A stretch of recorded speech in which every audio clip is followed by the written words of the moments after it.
here we are, another week, another Webcam Weekly Wrap-Up, another series of foolish events in my life that I share with you out there. All true, all foolish. It's fun to share them with you. When these things are happening to me, I just say to myself, that's going in the blog, Initial Impressions 2.0. That's going on the Webcam Weekly Wrap-Up.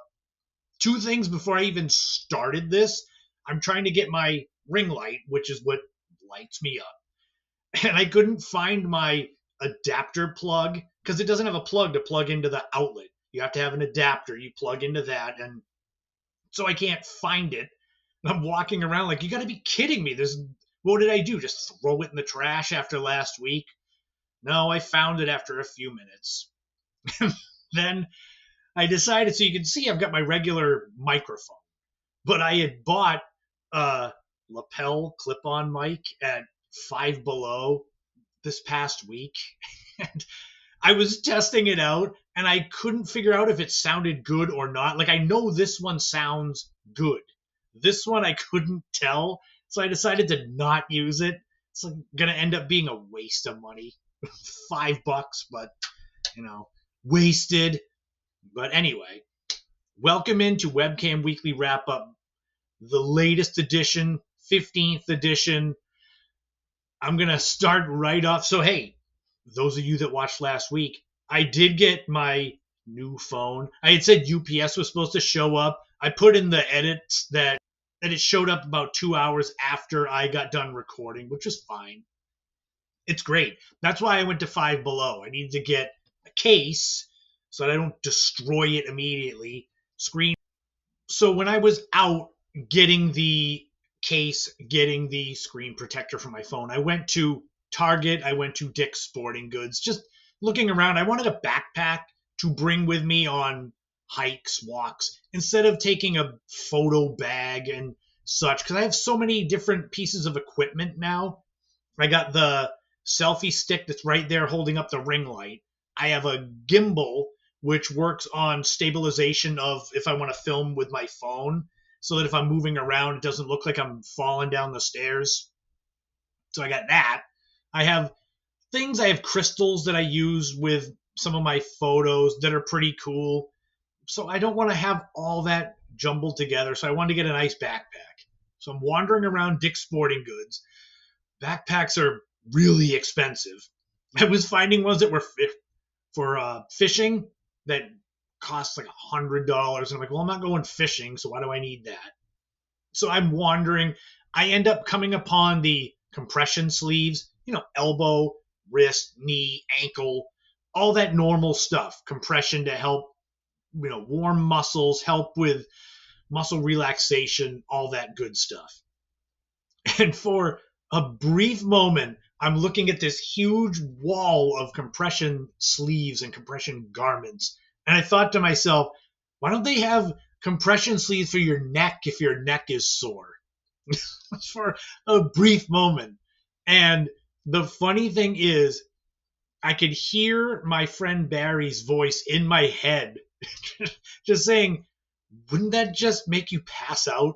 Like if you've got something compression on your neck, it's like you're just getting strangled and you would just fall over. And I just laughed to myself there because it is something that would have been perfect for our old talks we used to do in college. We would go out to eat and we would just have these talks that were so foolish and random that we'd be laughing, crying, laughing. And so a neck compression sleeve definitely seemed perfect for one of those talks. So there's back-to-back funny stories that have to do with drives to nowhere. I got my new phone. It's got a great camera for photos, videos, etc. So I'm just driving around, just trying to find something to take the first photo with this new phone. And I'm driving down. Harwich is 2 towns over from me. And I'm down these back roads. And I end up at a place called Red River Beach. And I'm looking and it's cloudy. And I'm like, there's not really anything I want to shoot. It has to be something meaningful. So I drive down this road heading back towards the main road. And I pass a sign. And I look at it and it's a sign that it's yellow diamonds, and it's thickly settled, and right below is like a silhouette of a man walking. But someone had put things on the sign, including my name. So I drive past this sign that says my name on it. And I stop and I say, that's the first photo. And I go back and take the photo. And then I'm like, boy, there's a reason why I passed by this sign. So I went back to the beach and I parked because I said, I bet something's going to happen. I just had a feeling. Within 2 minutes, the daughter-in-law of Ruth Marie Terry, the Lady of the Dunes, those of you that know me know the whole connection to that infamous Cape Cod murder mystery. So the daughter-in-law, she calls me out of nowhere. And I got to talking to her, and she was just looking for photos of the area in Provincetown where Ruth Marie Terry was found, and just places that were pertinent to the case. Because I guess when she and Ruth's son went up there to scatter her ashes and such, they didn't get any good pictures. It was rainy, it was crappy. But it was amazing the timing of it, that I took this picture with my name on the sign, went back, and within 2 minutes, she called. I mean, I'm sure she would have called anyway, but I like the timing of the story. One that's a little less spooky, I don't know, I guess, is, and it ends up being spooky. That's funny. I shouldn't say that. I was going out to shoot the first sunset with my new phone, and I'm walking out on the beach, and I'm heading out towards a river. Going down the beach, there's a river. It's a nice place. Birds will collect there. I'm hoping I can get some pictures of seagulls or geese or whatever flying in front of the sunset. The, photographic eye. What I saw was even better. There was a plastic outdoor chair off in the distance, and in that chair was a skeleton. Not a real one, but a skeleton watching the sunset. So I immediately was like, oh man, I know the video I want. I know the photo I want. So I was talking into the camera about, you need to find someone that wants to sit in the cold and watch the sunset with you. And then I panned to the skeleton. But so I'm out there and I'm taking pictures with the skeleton. And there's a couple out on the jetty taking pictures, romantic photos and such. And they're looking at me doing the same thing with this skeleton. So I posted the photo all over social media, and I had the caption making it Facebook official or Instagram official. And the caption was, find someone to watch the sunset in the cold with you. It is me with the skeleton. I mean, you can see it there. And part of me wondered if I was going to get people that either didn't look at the photo closely or didn't, pay attention, and we're going to just be like, oh, congratulations for your new relationship, not seeing that it's a skeleton. Because you get a lot of those where you'll post something and people's reactions are not what should be the reaction to whatever you posted. So they didn't pay attention. They just hit like and moved on. I actually didn't get anyone that was that foolish, though, to be like, wow, your new girlfriend is beautiful. It's a skeleton.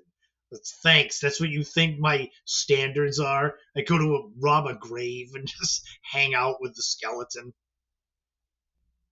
So for the last several weeks, I've had a lot of tightness, soreness in my left hip flexor.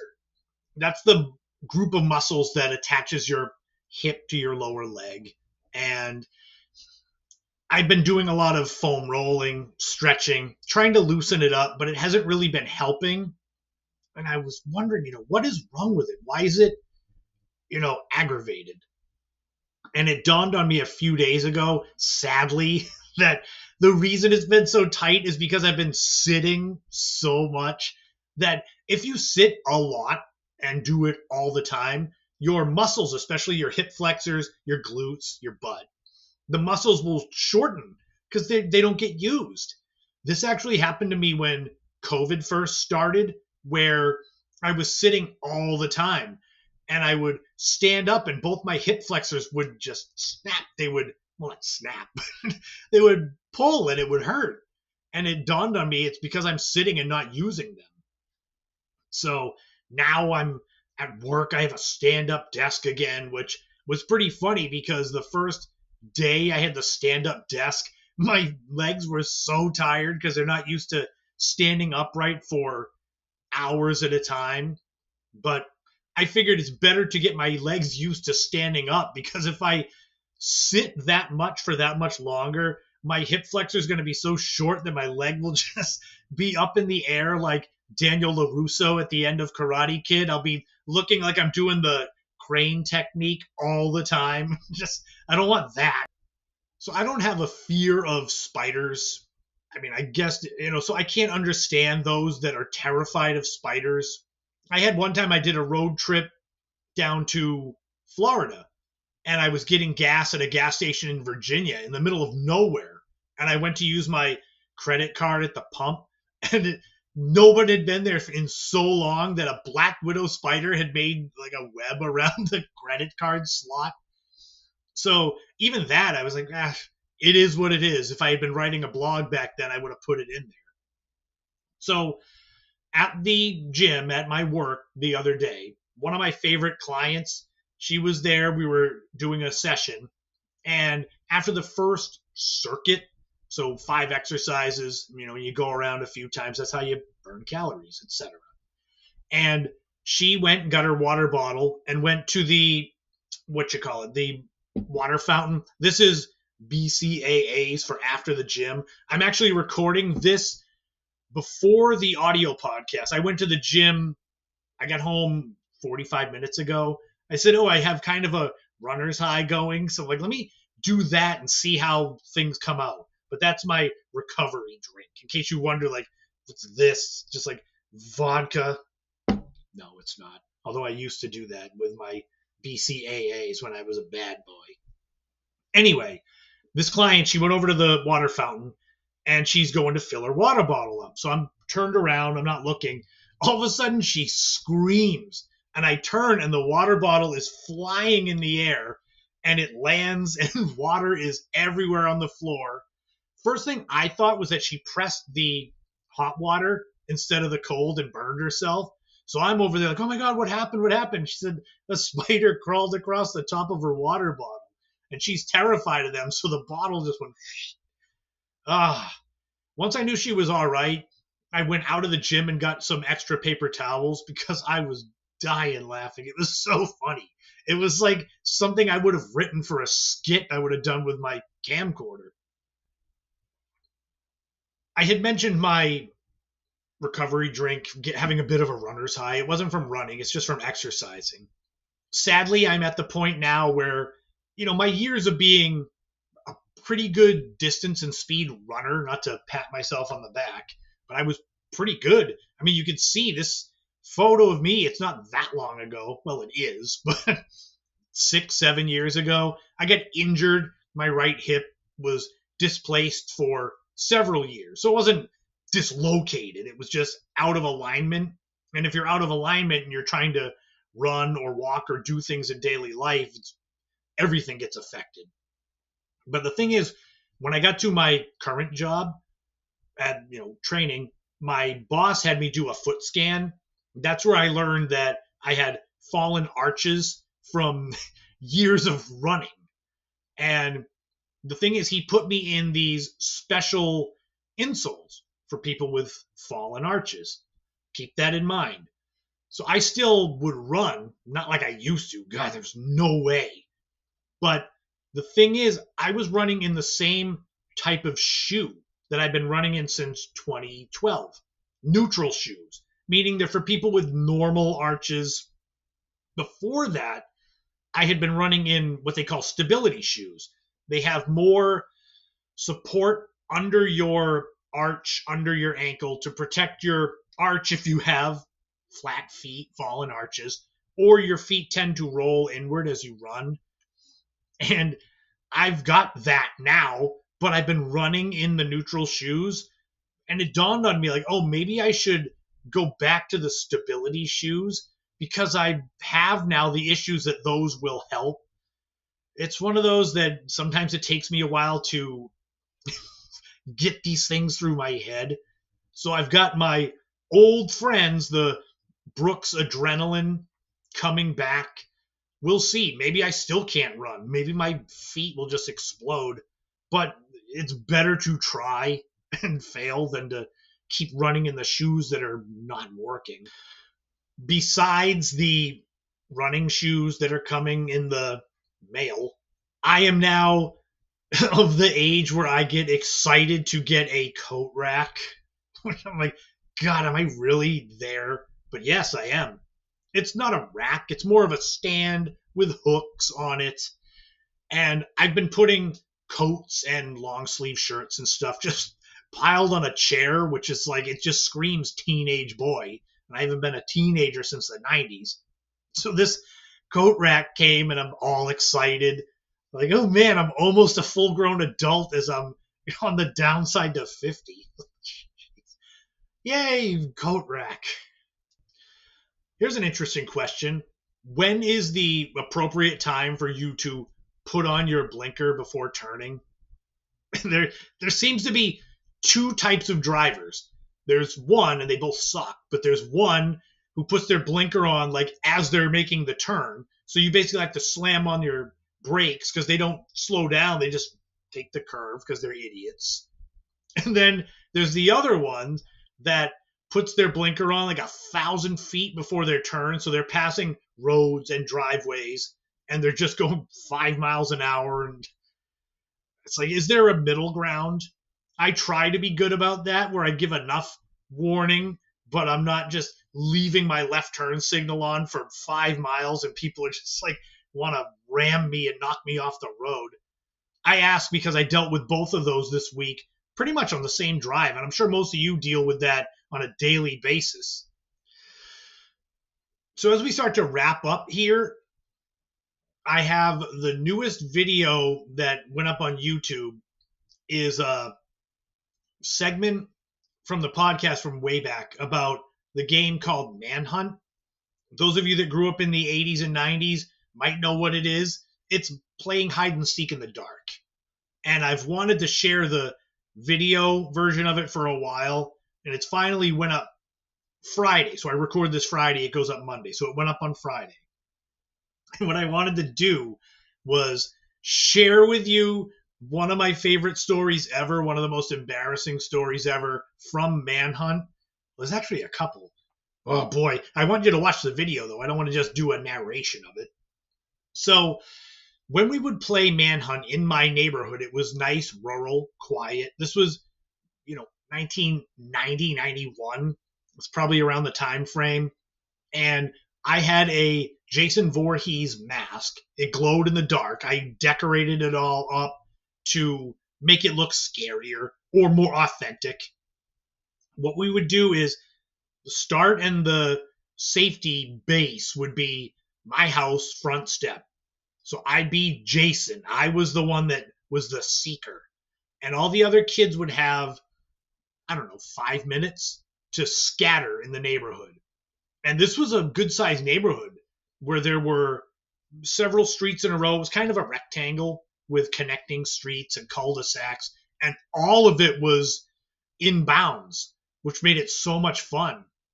So I would go and seek these people, and I'd make it a point to terrify them, where I would see them hiding in people's yards or going down the street terrified, and I would suddenly pop out, and if I killed them, they had to go back to the step, or if they made it to the step on their own safely, they won.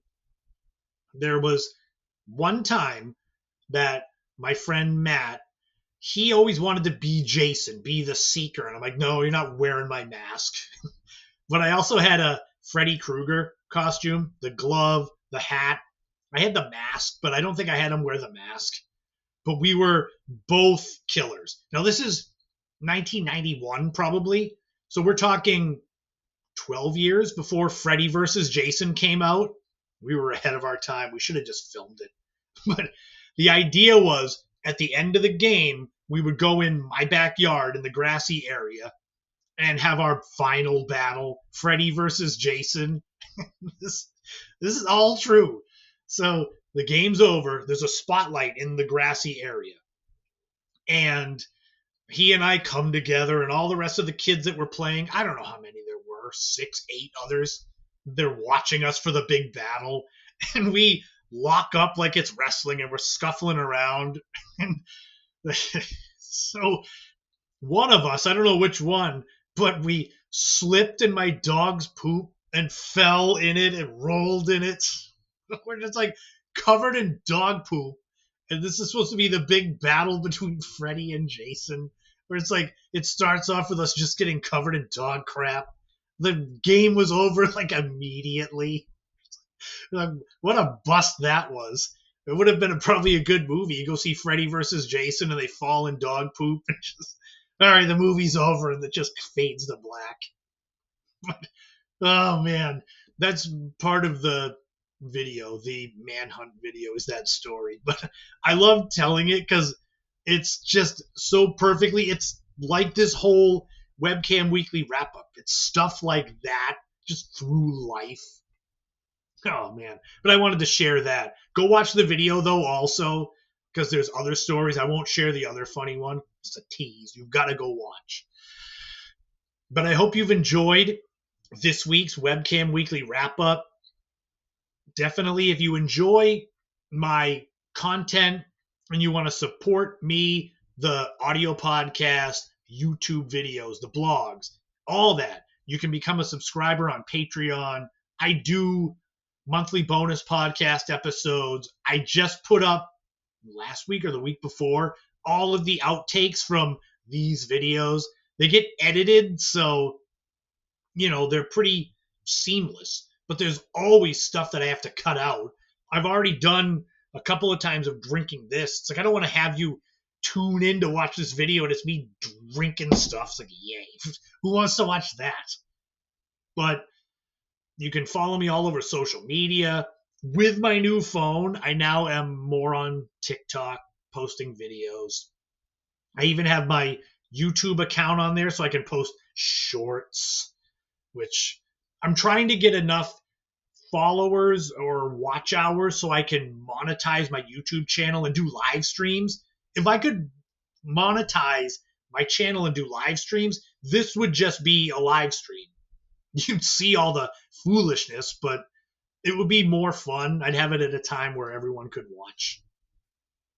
So tune into the audio podcast as well. We're hurtling towards 180 episodes. I'll be recording that after this, so I'll be probably more tired.